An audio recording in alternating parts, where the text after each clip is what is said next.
सहनौ भुनक्तु सह वीर्यङ्करवावहै तेजस्विनावधीतमस्तु मा विद्विषावहै। ॐ शान्ति शान्ति शान्तिः। ॐ पूर्णमदः पूर्णमिदं पूर्णात् पूर्णमुदच्यते पूर्णमादाय पूर्णमेवावशिष्यते।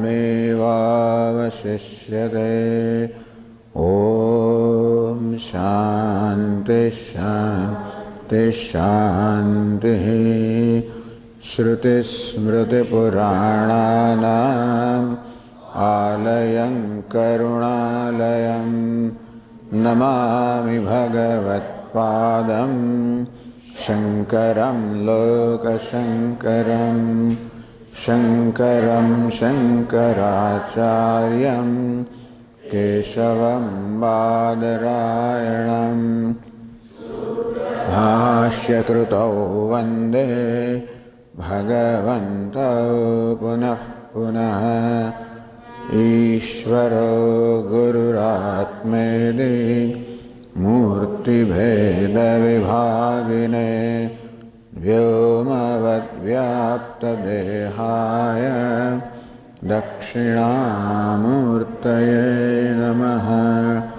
गुकारस्त्वन्धकारो वै ऋकारस्तन्निवर्तकः अन्धकारनिरोधित्वाद् गुरुरित्यभिधीयते। सदाशिवसमारम्भां शङ्कराचार्यमध्यमाम् आचार्यपर्यन्तां वन्दे गुरुपरम्पराम्। कर्तुराज्ञया प्राप्यते फलम्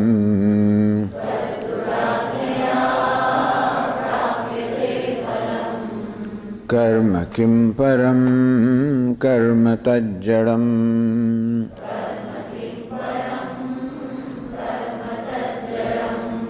कृतिमहो दधौ पतनकारणम्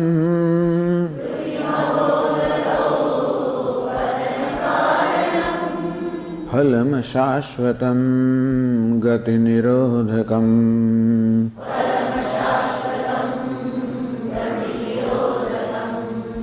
ईश्वरार्पितं नेच्छया कृतं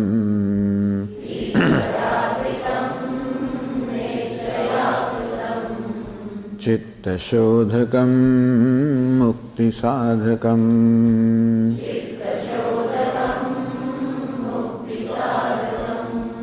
कायवाङ्मनः कार्यमुत्तमम्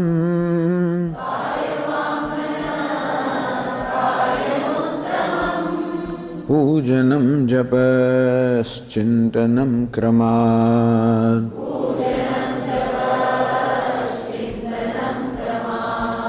जगत ईषधीयुक्तसेवनम्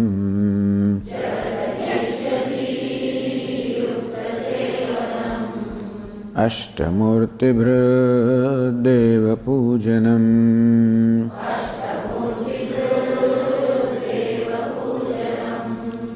उत्तमस्तवादुच्चमन्दतः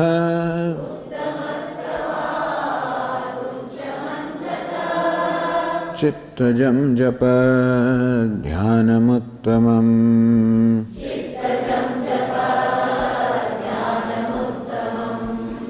आज्यधारया स्रोतसा समम्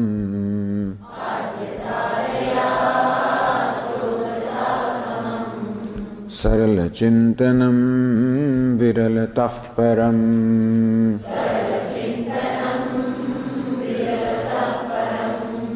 भेदभावनात् सोऽहमित्यसौ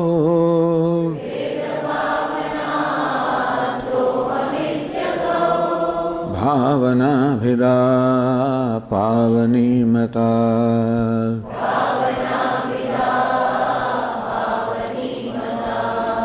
भावशून्य सद्भावसुस्थितिः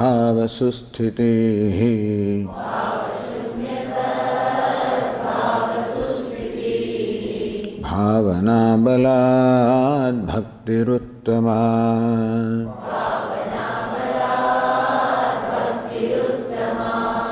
हृत्स्थले मनः स्वस्थता क्रिया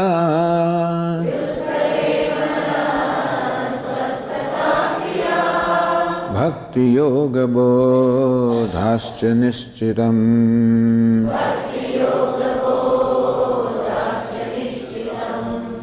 वायुरोधनात् लीयते मनः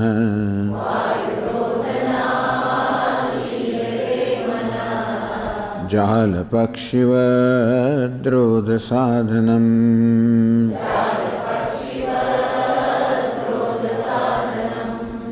चित्तवायवश्चित्क्रियायुताः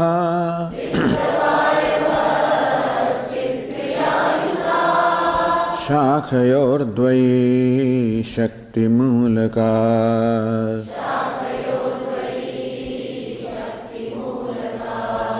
लयविनाशने उभयरोधने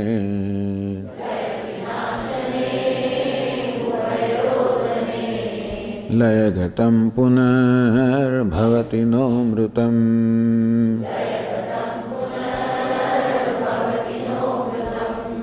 प्राणबन्धनात् लीनमानसम्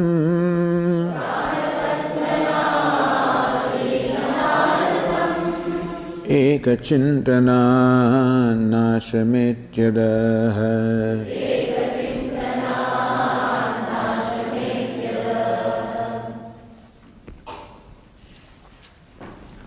So in the last verses, Ramana Maharsi spoke about restraining the mind, controlling, not only controlling the mind, stopping the mind. Yoga Shastra defines yoga. Yoga chitta vritti nirodha.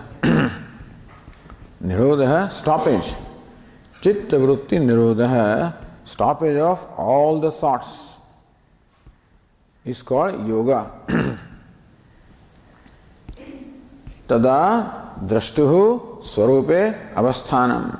What they say is, when thus all the thoughts are stopped, then drashta, the seer here, gains an abidance in his nature.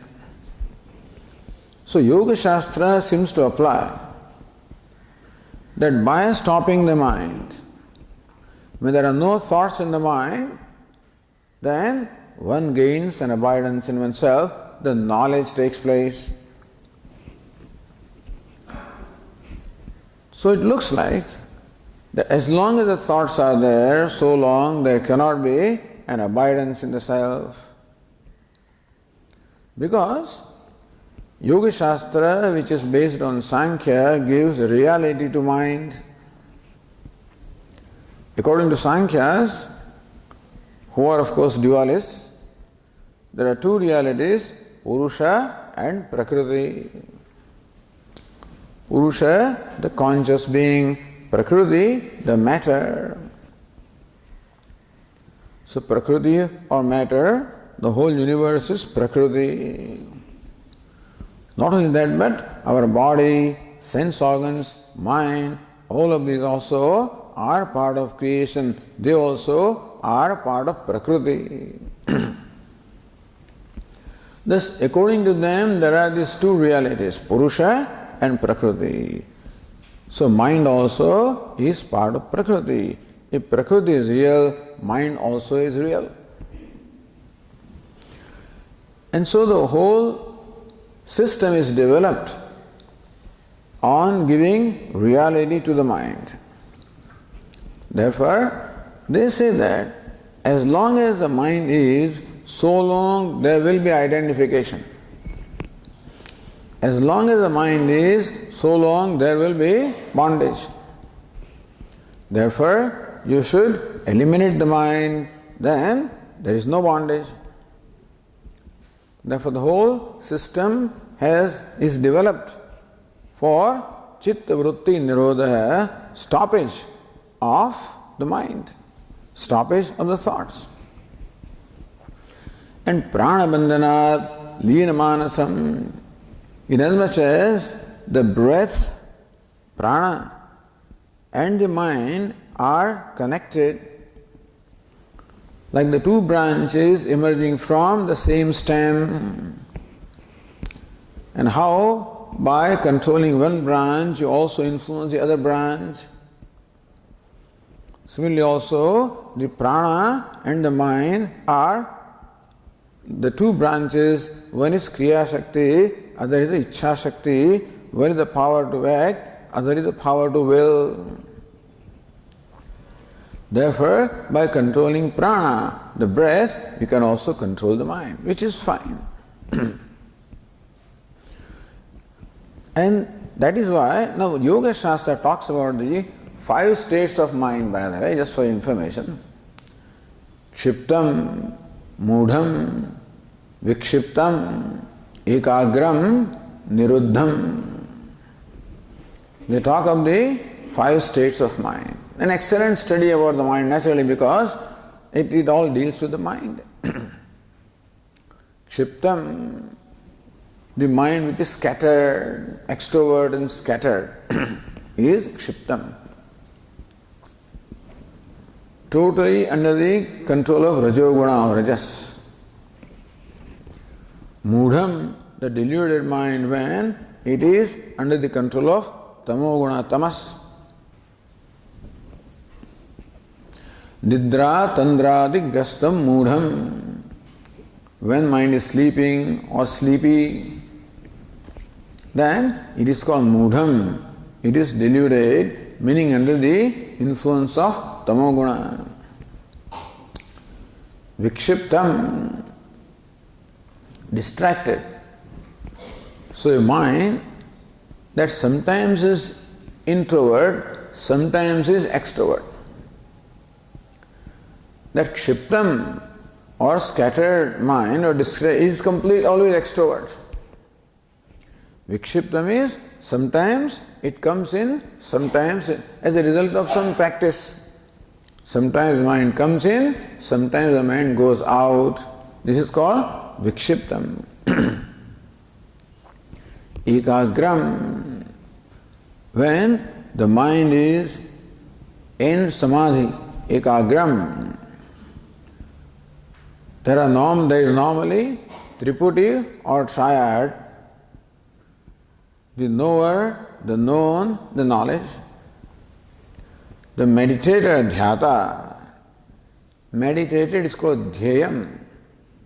Meditator is called dhyata. The object of meditation is called dhyayam. And the process of meditation is called dhyanam. So in every transaction, these 3 are always involved: the subject, the object, and the association between them. The knower, the known, the knowledge. The seer, the seen, the seeing. The hearer, the heard, hearing. Similarly, meditator, meditated upon, and meditation. See, it's a mental act. Dhyata, dhyaya, dhyanam. As a result of practicing of meditation, a point comes when all that remains is dhyaya, the dhyata, the meditator also disappears, merges, and all that remains is the object of meditation. Thus, if you are meditating upon, let us say, Lord Krishna, then in the beginning, I am aware of myself as meditator, aware of Lord Krishna as what I am meditating upon, and there is a flow of thought with Lord Krishna as the subject matter. But with long practice, the meditator also disappears, the meditation also disappears, all that remains is dhyaya, the object of meditation is all that remains. Ek vishayaka dharavahika vritti samartham. Only one Vishaya is there. There is the flow of thought having Krishna as the only subject matter. This is called ekagram. Ekagrata means the single pointedness. And final state is called niruddham. Chitta vritti nirodha. When even that dhyaya, the object of meditation, also does not remain, that is called the niruddham. So, ekagram, when only the object of meditation is there, in Yoga Shastra it is called samprajnata samadhi. Samadhi means absorption. But samadhi also has these two states. They call it samprajnata, asamprajnata, or savikalpa, nirvikalpa. Samadhi means absorption, where there is a slight awareness of the meditator and meditated upon. That vikalpa or that slight duality is there, that is called savikalpa samadhi. When that duality also does not remain, it's called nirvikalpa samadhi. But the terms used in Yoga Shastra are samprajnata samadhi, asamprajnata samadhi. So they talk of vasana manonasha, vasana kshaya. There are vasanas in our mind. What is vasana? Vasana is an inbuilt tendency, a habitual tendency in the mind. When we think of something repeatedly, then like a channel is created in the mind. And just as the water has a tendency to flow through the channel, so also the mind has a tendency to flow through that channel. Vasana. And very often our behavior is controlled by these vasanas. It is an impulsive behavior. So very often mind predetermines. When somebody says something, without thinking I respond, So very often when I am confronting situations, the mind itself responds without seeking permission from me, without determining whether that response is proper or not, the mind reacts. Why does it do? Because there is already a built-in pattern in the mind, according to which the mind reacts. Common experience. That built-in pattern, that habitual pattern, that tendency is called vasana, which is the subtle state of the thought. So as long as this vasana, what is the basic vasana, Basic vasana or basic tendency is identification with the body, mind, intellect. That habitually we identify with our body, sense organs, mind, our personality, our upadhi. There is a basic identification. That's a basic vasana. And from that various vasanas are born. The security of body becomes my security. The danger to the body becomes my danger.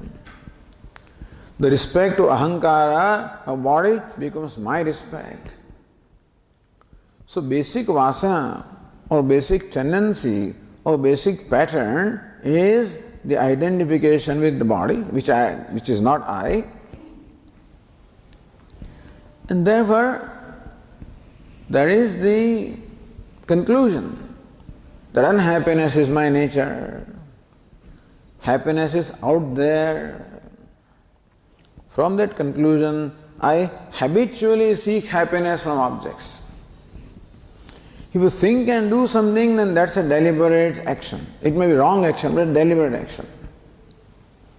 But without thinking, when you do something, it is an action prompted by vasana. So first vasana is to take myself to be a limited being, inadequate being, the first vasana. Second vasana is to take the world as real and looking upon world as a source of happiness, a source of security, and therefore habitually I look upon the objects of senses as the source of happiness. Therefore, habitually the mind seeks happiness from the objects. That's all. There's a tendency, I don't think about it, you see. This is a built-in pattern. These built-in patterns are all born of ignorance. They are called vasanas. As long as these strong habitual patterns are there, so long there cannot be abidance in knowledge. In case, although knowledge is not likely to take place when there are strong vasanas, but in case knowledge does take place, these vasanas, which are born of ignorance, so residual ignorance is still there, and that does not allow the knowledge to settle down, meaning that I do not reap the benefit of knowledge. Therefore, important to remove this vasana. It's called vasana kshaya. And these habitual tendencies of taking body to be the I, taking world to be real, creates basically raga and dvesha. So they are the vasanas. Call them attachment and aversion, call them lust, anger, greed, jealousy. All these negative tendencies are the result of the vasanas. So what is vasana kshaya? Is to neutralize these tendencies. So what do we need to do constantly? As any of these negative or impulsive tendencies arises in my mind, suppose anger arises in me, jealousy arises in me, then I should neutralize it right away. And we say, like my cloth, which is very clean, but in course of the day, I pick up some spots on that, and as soon as the spot comes, right away, I should wash it off. Similarly, as soon as these spots or negative tendencies arise, I should wash them off with what detergent? The detergent is called pratipaksha bhavana. Bhavana, the attitude, pratipaksha, of the opposite standpoint. Thus, anger arises in me because I look upon a person in a certain way. I look upon him as offensive, as insulting. There is also a habitual conclusion. And usually that anger controls me. Usually I am controlled by ragadveshas, impulses, vasanas, whatever you call it. Therefore, to become deliberate and not be controlled by these impulses. Suppose anger arises, what will diffuse anger? The compassion, kshama, forgiveness. So anger arises because of intolerance. Because I cannot tolerate something. I cannot tolerate somebody not doing what I want them to do. For example, I cannot tolerate somebody behaving in a certain way. We cannot tolerate. A friend of mine used to say that his father, an old man, while watching TV would get angry. Why didn't Bush do this? Why didn't he do that? While watching TV, he has nothing to do, he gets angry. Because he expects that the President of the United States should behave in a certain way, this fellow should do this, that fellow should do that. Our expectations, our demands are very dear to us. And therefore, when the demand is not fulfilled, when that expectation is not met with, I cannot tolerate that, I get angry.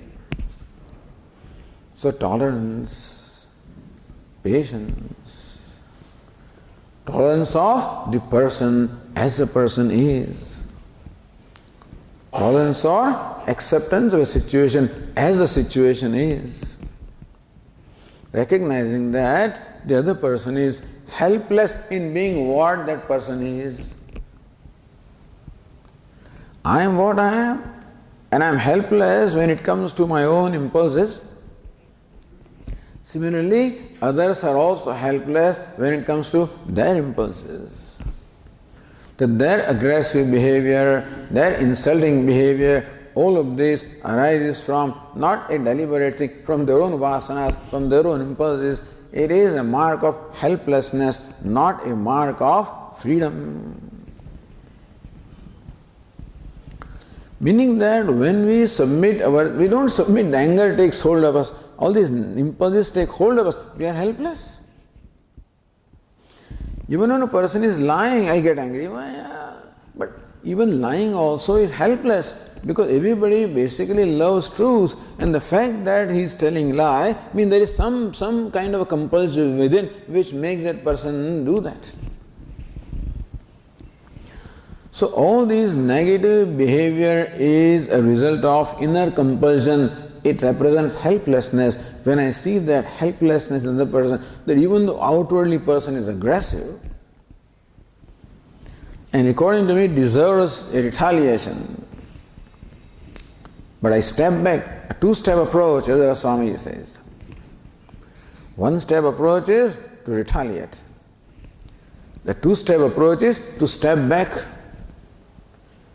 and make myself see what makes this person behave the way the person does. And recognize that it is helplessness which makes a person do what he or she does, and have a compassion, have a tolerance, have large-heartedness, have compassion. One example of Pratipaksha Bhavana. So Vasana Kshaya is a very important thing. The exhaustion of the Vasana, the exhaustion of all these habitual impulsive tendencies. Because Vasanas are, or impulse, we already discussed this, are an obstruction to knowledge. And subsequently also an obstruction to the abidance in knowledge. So Vasana Kshaya is very important by constantly practicing Pratipaksha Bhavana. Manonashaha, the destruction of the mind. What is meant by that is, the mind has a tendency of extrovertedness. Mind is, as we said yesterday, has been as though designed, that mind has natural tendency, natural liking, affinity for the objects of the world, because of basic conclusion that this is where the happiness is. So as long as mind is outward running, so long also it is not available to us, so long it becomes an obstacle to knowledge, or obstacle to abidance of knowledge.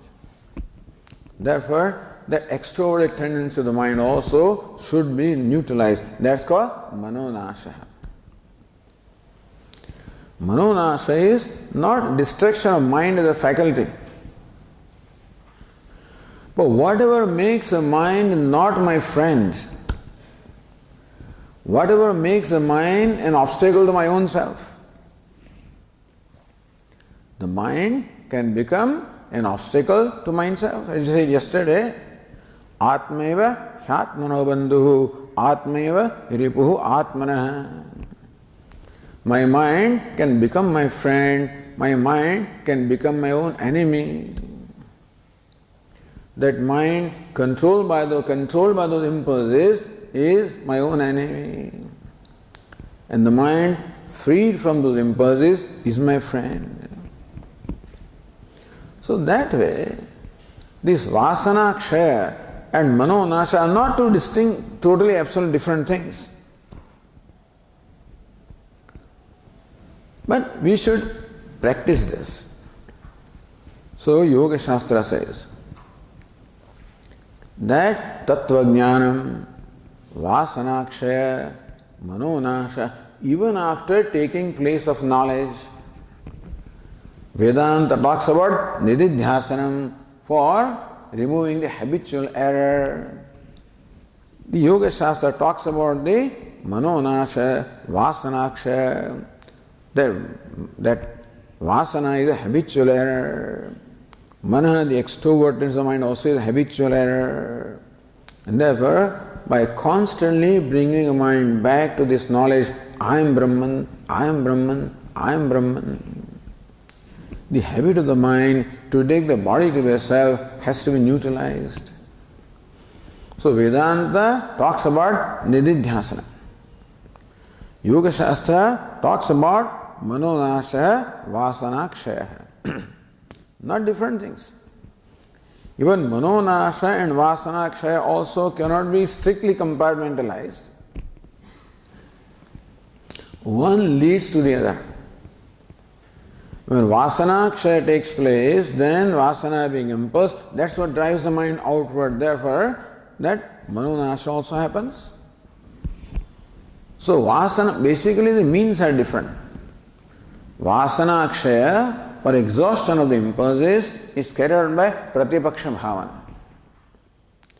The manonasha, the tendency of the mind to run outward, is controlled by pranayama, by dhyana, dhyana. You follow this? The extrovertedness of the mind is to be slowly and slowly controlled by bringing the mind back. It's called abhyasa. Abhyasa means repeatedly bringing the mind back to the object of meditation, the vasanas, etc. Drive the mind away, you bring it back. We discussed this, abhyasa. And vairagya is the means of vasanakshaya. Vairagya means freedom from raga and dvesha, freedom from impulses.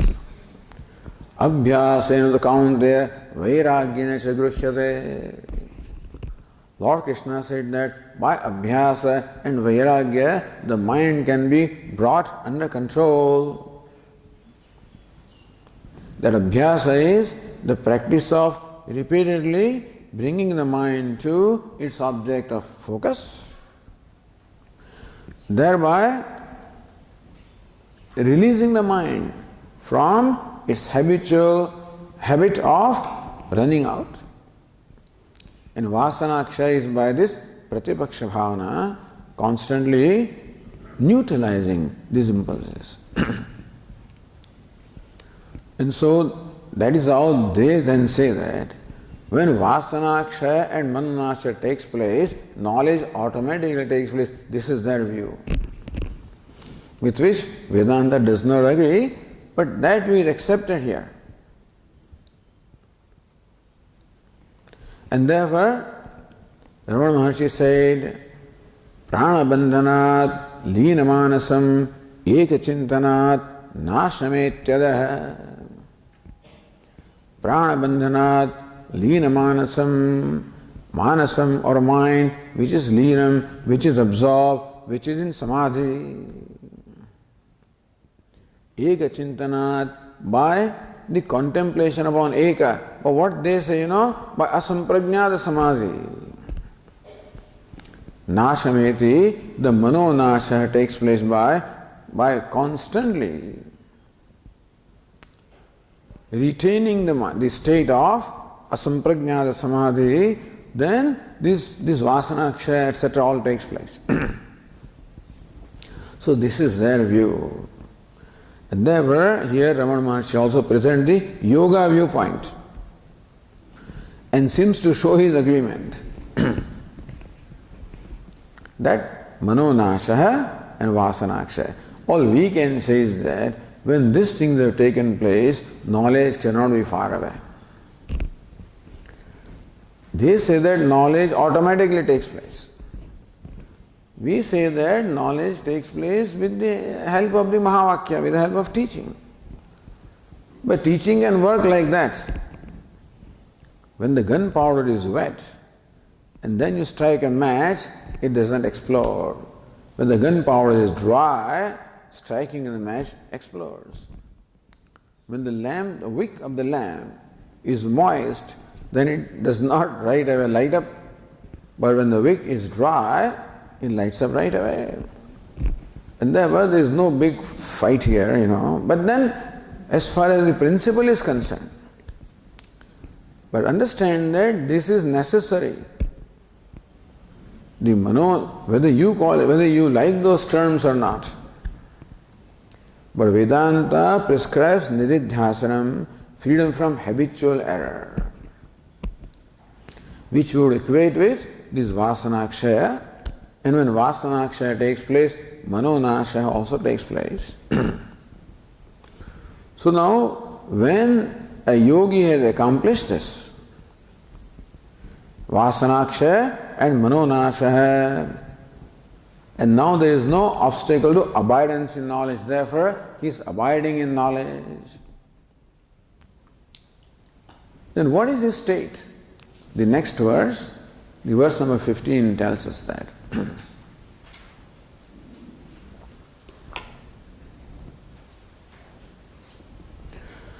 Nashtamanasotkrishtayogina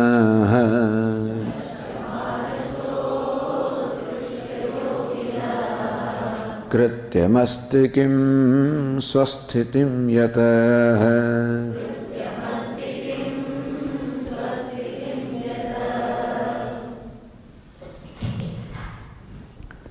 Nashtamanasa utkrishtayoginah. Nashtamanasascha utkrishtayogi cha nashtamanaso utkrishta samasa. Nashtamanasa and utkrishtayogi. Karmadhara, this person is both Nashtamanasa as well as utkrishtayogi. What is Nashtamanasa? Nashtam manasam yasya saha. One whose mind is destroyed. Understand that the extrovertedness of the mind is destroyed, that's all. There is no destruction of mind as a faculty. Even Yoga Shastra also would not want that, because then the person becomes mindless, and nobody would want that kind of liberation, where you have no mind, you can't function. But Nashtamana says, when the mind is no more an obstacle, is totally friendly, totally with me, totally cooperative. When the mind is free from ignorance and free from the impulses born of ignorance, Nashtamanasaha. When the mind is an abiding mind. According to Yoga Shastra, what is the state of mind? Asamprajñāta samadhi. But Yoga Shastra also accepts that by long practice of this asamprajñāta samadhi, slowly the seeds of vasanas, they get washed out. Because you bring the mind again and again to the self. So as the mind gets exposed to self again and again and again, and self being consciousness ever pure, whatever residual impurities are left in the mind, they slowly get washed out. And bija means a seed, does not remain. And one is abiding in the self. Drashtuhu swarupe avasthanam, when there is abidance in one's own nature of the drashta or the yogi. So here is a person, description is very similar, of a jivan mukta or of a sthita prajna. What Lord Krishna calls sthita prajna, but that is through knowledge, understand. We'll come to that. But here it is said that essentially the same state is also achieved through yoga. Nashtamana utkrishta yogi. Utkrishta means most exalted yogi. Meaning there are exalted yogis, all right, but this is the most exalted yogi. The one who has accomplished this manonashaha, nashtamanasaha. Nashtamanasa, one whose mind is destroyed. This is literal translation. Is more exalted naturally than in comparison to a yogi who has not yet accomplished that. So Utkrishta yogi, this is the most exalted state of yoga, or most exalted accomplishment. is not an ordinary thing at all. It's a very rare thing, understand this. Although Vedanta will dismiss yoga and everything else, but this is not at all an ordinary thing. It is the result of a long, dirghakala, nairantaryam, adara, doing it for a long time, constantly with total dedication. He is Utkrishta yogi, the most exalted yogi. What is yogi? Yogi is the one who possesses yoga. It's called yogi. What is yoga? Chitta vritti nirodha, complete stoppage of the mind is called yoga. So one who has accomplished that Utkrishta yogi, that most exalted yogi, he is liberated while living. He is Jivan Mukta. Jivan means one who is alive. Mukta means liberated. Jivan Mukta, liberated even while alive. So this is the ideal that Vedanta or our scriptures present before us. Is a liberation has to come when we are alive. Liberation is, or moksha is not happening after death. Because death does not bring about any change as far as Vedanta says. It is not that you are bound before death and you become liberated because of death. No, death does not bring about any change. Therefore, a person who is bound and he dies, he'll be born again, also a bound person. That's how we are born, bound every time. Therefore, the liberation of freedom should be accomplished in this lifetime only. Iha ched avedit atha satyamasti na ched iha avedit mahati vinashtihi. Kiropanishad says, Iha ched avedit atha satyamasti. Iha ched, while you are in this human body, avedit, you know the truth. Atha satyamasti, then your life is true, meaning that life, the real purpose of life has been served.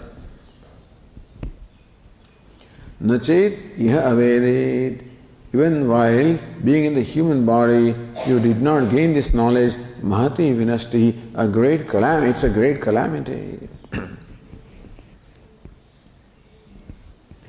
And therefore, emphasis in Vedanta is on Jivan Muktihi, liberation while one is alive. So this yogi that we talked about is Jivan Muktaha, is liberated while alive. So what is the characteristic of liberation? There are liberation or moksha can be described in many ways. One way of describing is stated here. Ramana Maharsi asks, Krityam asti kim? Krityam. Root kru means to do. Kritya means something has to be done. Call it krityam, call it kartavyam. An ordinary person, ignorant person, suffers from an inner compulsion that I have to do this. Understand that there is something within me that compels me to do things. There can be two kinds of compulsions. One is compulsion coming from outside, other is compulsion coming from within. The compulsion comes from outside also. The scriptures say, do this and don't do this. Vidhi and nishedha. Vidhi means an injunction of the do what you must do, what you are obliged to do. According to Vedas, a human being is born with obligation. And you are obliged to do this. Yavajjivam agnihotram juhoti. One performs agnihotra, meaning one performs the daily obligated duty until one is alive. Because you are the recipient of favor from nature. We discussed this. that we are the recipients of favor from the gods, from the ancestors, from the sages, from other human beings, from other creatures. Without our demanding, they are already favoring us. Otherwise we would not be what we are. We would not be to begin with, or we would not be what we are. That we should be grateful for this, and that our gratitude should be, there should be a return of favor. From a sense of gratitude, this is called duty or kartavya. In case you do not know what your duties are, the Vedas, the scriptures, very clearly delineate, do this, do that. You are a Brahmana, you must do this. You are a father or mother, you are a parent, you should do this. You are a child, you should do this. You are a citizen, you should do this. As the Swami says, a person has to perform a variety of roles. And there is a script for every role, that is duty, which you have to do. When you are driving on the road, you have to observe the speed limit. You have to be on the right side or left side, as the rule may be. You have to give the priority to the traffic coming from a given direction, etc. Similarly, in life, we have to do this. This is called kartavya or krutyam.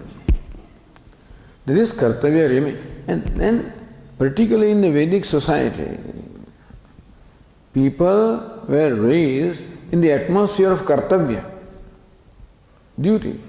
I am duty bound, they say, and so a person is bound by duty. That's bondage, actually. So duty or kartavya, that I have to do something, is the bondage. Because it shows my dependence. That I am not free not to do something because this is my kartavya, this is my duty. And secondly, so there is a compulsion from without. There is also compulsion from within, my own desires, my own vasanas, which you want to call it, or my own impulses, they compel me to do things. So understand that what is bondage? Bondage is compulsion. Even if these scriptures are able to control me, that is because I am basically controlled by my own desires and by my own impulses. Otherwise I can say, I won't do it, do what you want. But I am afraid, if I don't do this, I will go to hell. I don't want pain. Since I want pleasure and since I do not want pain, therefore I should do something which will produce pleasure, sukham, and avoid dukkham, the pain. This is a compulsion. Thus, an ignorant person is always under compulsion. This is called bondage. That's one way of looking at bondage. Krutyamastikam. Ramana Maharsi asked this question for this Utkrishta yogi, for this most exalted yogi. Krutyamastikam. Is there any krutyam? Is there any kartavyam? Is there any duty to be performed? Is there any compulsion to do something? Put it this way. He's not asking question, but there is an answer contained in the question that there is no kartavya. It's called kaku, means that it's not that you are asking question. The question contains an answer.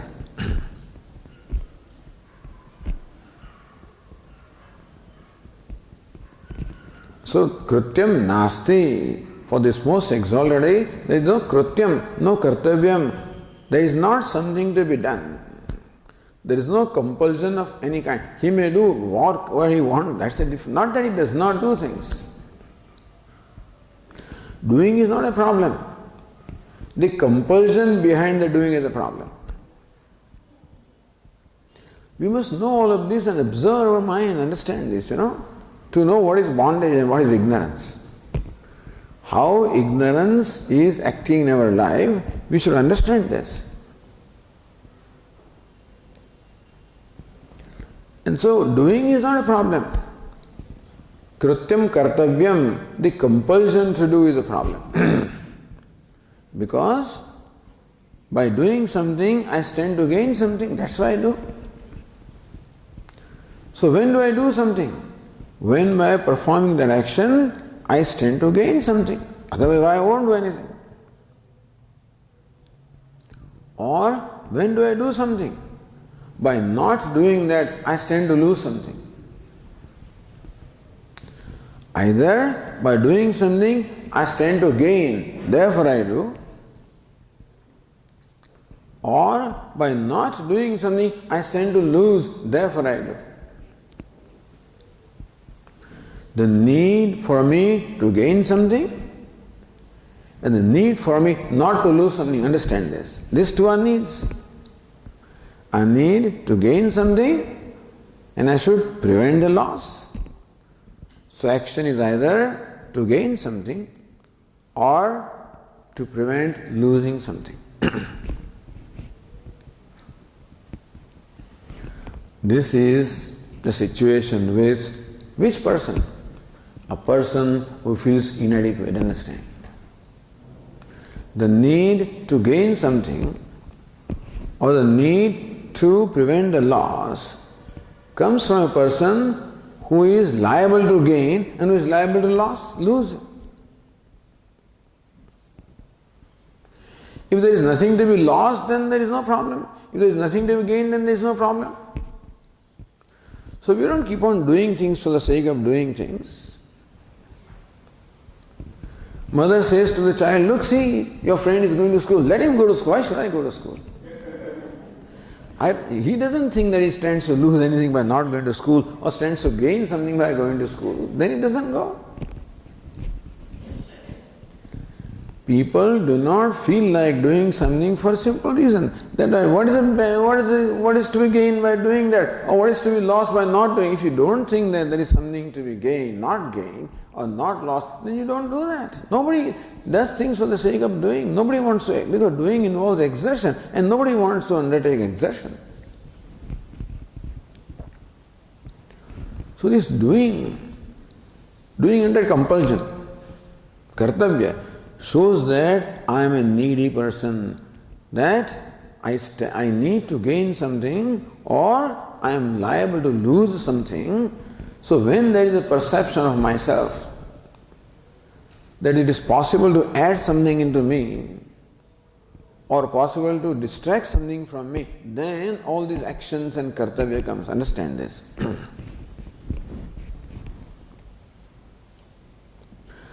Thus this kartavya, I am controlled by scriptures. And I am controlled by my impulses. Why? Because I am suffering from a sense of lack or want or inadequacy. But suppose one is free from that. Nashtamanaso krushta yoginaha. When this ignorant mind is gone, when one has come to know one's true nature, which is fullness, wholeness, when one abides in that, as Lord Krishna compares his wise person with an ocean, apuryamanam achala pratishtham samudramapah pravishanti yadvat. Lord Krishna compares a wise man with ocean. How when the rivers bring their water to ocean, the ocean does not grow in its fullness. And if rivers do not bring water, the ocean does not become reduced in its fullness, because fullness is its nature. Nature is something which does not change. And there is nothing to be done for being natural, because the ocean is full and complete without any effort by nature. Therefore, one that is full is not subject to growth or decay, not subject to increase or decrease. And similarly, this yogi who feels full inside. You know Swamiji's words, one whose cup is filled up. You can't add anything, nor can you subtract anything. So karma cannot add anything, karma cannot subtract anything, you follow? Na karmana vardate no kaniyan. Upanishad says, na karmana vardate. He does not grow by karma, na kaniyan, does not reduce by karma. Karma cannot increase anything in him or decrease anything from him. So what was compelling me to do karma? The need to increase or the need to prevent decrease. When that need does not remain, no kartavya remains. The scriptures can say what they want to say, thank you. If you do this, we'll go to hell. We'll see you there in the hell. If you don't do this, then you won't go to heaven. He doesn't care for heaven or hell. Not that he's disrespectful, understand, He is very respectful. He may as well follow the injunctions by his free will, understand? Not out of compulsion, that's all. Not that the wise people keep on flaunting the norms, etc. They don't. There's no need. But it's not out of compulsion. The bondage is in compulsion, not in doing things. Tasya karyam na vidyate. Yastvatmartareva syat atmatruptasya manavah atmannivacha santushtaha tasya karyam na vidyate. Lord Krishna says, yastu atmaratihi, one who delights in oneself. Atmatruptaha, one who is contented with oneself. Atmaniva santushta, one who is satisfied with oneself. Tasya karyam na vidyate. There is nothing to be done by that now. All doing has served or culminated into this. Naiva tasya krutenartaha na kruteneha chana. What is it? Naiva tasya krutenartaha na kruteneva kaschana. By doing something is nothing to gain. By not doing something is nothing to lose. Nachasa sarvabhuteshu kaschid artha vyapashraya. He is not dependent upon anybody in these three worlds. We are dependent upon the favor of the world. Because the world favors, then I am comfortable. World does not favor, I am uncomfortable. He has become free from that need. This is called freedom. Moksha is as simple as that. There is nothing unusual about it. Meaning that the person doesn't grow horns and things like that. Vedanta does not describe any chamatkaras and miracles. Not that miracles are not there, or Vedanta has any problem with miracles. No, but this you don't need. What you need is just simple transformation. So that is why understanding is so important. Vedanta emphasizes understanding, knowledge. Krutyamastikam swasthitim yataha. Swasthitim. Swas means sthitim. One has gained abidance in one's true nature. For that person, does anything remain to be done? Nothing remains to be done. This is called krutakritya. But who is krutakritya? Krutam krutyam yena saha krutakritya. One who has done whatever needs to be done. Nothing needs to be done now. Nothing remains to be done. There is no personal agenda. A person totally becomes free from personal agenda. Person has freedom now to respond to agenda of others. That is okay. But there is no personal agenda. So this verse describes the kritakrityata. The next verse also describes the same yogi as abiding in the self. So the verse 16 tells us, Drishyavaritam chittamatmanah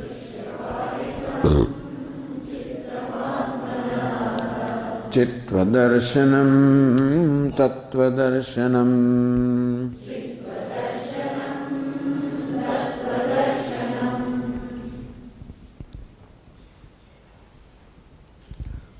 Atmana means one's own. Atma here does not mean Satchidananda. Atma means the self. Atmana, one's own. Atmana drushyavaritam chittam. Chittam means the mind, let us say. Yoga Shastra use the word chittam. Therefore, the word chittam is being used here. Chitta vritti nirodha. Chittam is that faculty in which chayanam, a lot of accumulation has taken place, where a lot of these vasanas, etc. have been accumulated. That is chittam. So Ramana Maharsi says, what is chittam? What is mind? Mind is a combination of two things. We mentioned it earlier. Chit. Chitta word is chit plus takara. Ta is chitta. So understand the difference between these two words, chit and chitta. Chit means consciousness. Chitta means mind. So what is the mind? Mind is chit plus drushya becomes chittam. Chit plus an object becomes chitta. What is an object? A name and a form. So chit or consciousness, assuming a name and form, is called a thought. It's called the mind.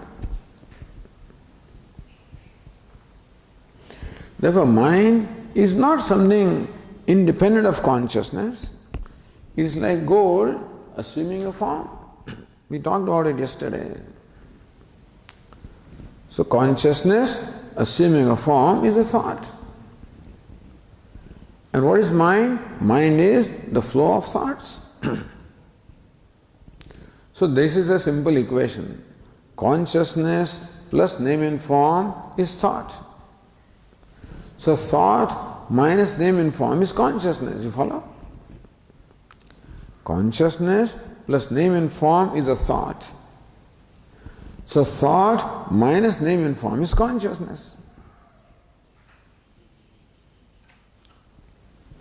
A plus B is equal to C. So C minus B is equal to A. So what does a yogi do? From chitta, just name and form is removed. The whole yoga practice is for removal of name and form from the mind. So even though it is called mano nasha, the destruction of mind, understand that the core of mind is consciousness, which cannot be destroyed. But the mind is a combination of these two factors. One is real, other is unreal. We'll talk about in the next verse. So, Atmanaha drushyavaritam chittam. When drushya, the objectivity, drashta and drushya. Drashta means the seer. Drushya means what is seen. The subject and object. So drashta is subject, drushya is object. So from the mind, so mind is consciousness plus objectivity. Therefore mind is an object of our awareness. We are aware of mind. We are aware of our thoughts. But which aspect of mind? Only name and form aspect of mind, understand. The consciousness is myself, cannot be objectified. So what is objectified is only name and form. So if the name and form is destroyed, meaning that it is completely dissolved, then what remains is consciousness. What remains is chit. So that's what a yogi does. He constantly withdraws himself from the name and form, from drushya, from the object, from name and form, and constantly brings the mind to chit or consciousness. By doing this again and again and again, the mind becomes free from name and form and assumes its true state as chit or consciousness. So all these yogic practices described, yama, niyama, asana, pranayama, pratyahara, dharana, dhyana, samadhi, all this control of mind by prana, it can be described in this manner also. That you are restraining the mind or you are making the mind free from name and form, from the objectivity part of it. Drishyavaritam chittam atmana chittam drishyavaritam. When one's own mind is devoid of drishyam, devoid of name and form. Then chitva darshanam, then there is darshanam, there is now the awareness, knowledge, the realization of chitva, means consciousness. So mind is consciousness, there is nothing other than consciousness anywhere. The objects are also consciousness having assumed the tangible names and forms. What is this world? We say upon consciousness, name and form is superimposed. You can say that. When scientists say that, what is matter? Energy which has transformed itself into tangible matter. So Vedanta says, what are these objects? Consciousness which has not transformed, which appears in the tangible form. What is the thought? Thought corresponds to an object. So thought is the subtle state of the same object. There is a part here, there is a part thought. There cannot be a thought without an object. In our mind, thoughts keep on running and there are corresponding objects. So thought is the same. The name and form of the thought is the same as name and form of the object. And therefore, devoid of name and form, a thought is nothing but conscious, is myself. Understand, consciousness is not out there, it is myself. Yesterday we talked about the Kenopanishad sentence, Pratibodha Viditam Matam, how you know the self with reference to every thought. That was a knowledge process. Here, every thought is completely resolved by this practice of yoga. Chittva darshanam, the chitta itself resolves into chit or consciousness, and that is the darshanam, the knowledge of or realization of consciousness. Chittva darshanam, tattva darshanam, that tattva means the truth, that consciousness itself is truth, itself is the nature of the self, and therefore the realization of consciousness is the same as the realization of the self. So realization of the true nature of mind, realization of the true nature of an ornament is the realization of gold. Similarly, realization of the true nature of the mind is the realization of consciousness, and realization of consciousness is realization of the self. With this, the topic on yoga is concluded. So, karma, bhakti, yoga. Yoga, karma, yoga bodhasya nishchitam. So, karma was discussed first, bhakti was discussed next, yoga was discussed next, and now come bodha. Bodha means jnanam or vichara or inquiry, which is the main topic here now. The rest of the verses are devoted to bodha or vichara or inquiry or what we call knowledge. So we'll continue with that in the next class. Om Purnamadav Purnamidam Purnat Purnamudachyate Purnasya Purnamadaya Purnameva Vashishyate. Om Shanti Shanti Shanti. Shankaram Shankaracharyam Keshavam Badarayanam Sutra Bhashya Krutau Vande भगवन्तौ पुनः पुनः ईश्वरो गुरुरात्मेति मूर्तिभेदविभागिने व्योमवद्व्याप्तदेहाय दक्षिणामूर्तये नमः। ॐ शान्ति शान्ति शान्तिः। हरिः ॐ। श्री गुरुभ्यो नमः। हरिः ॐ।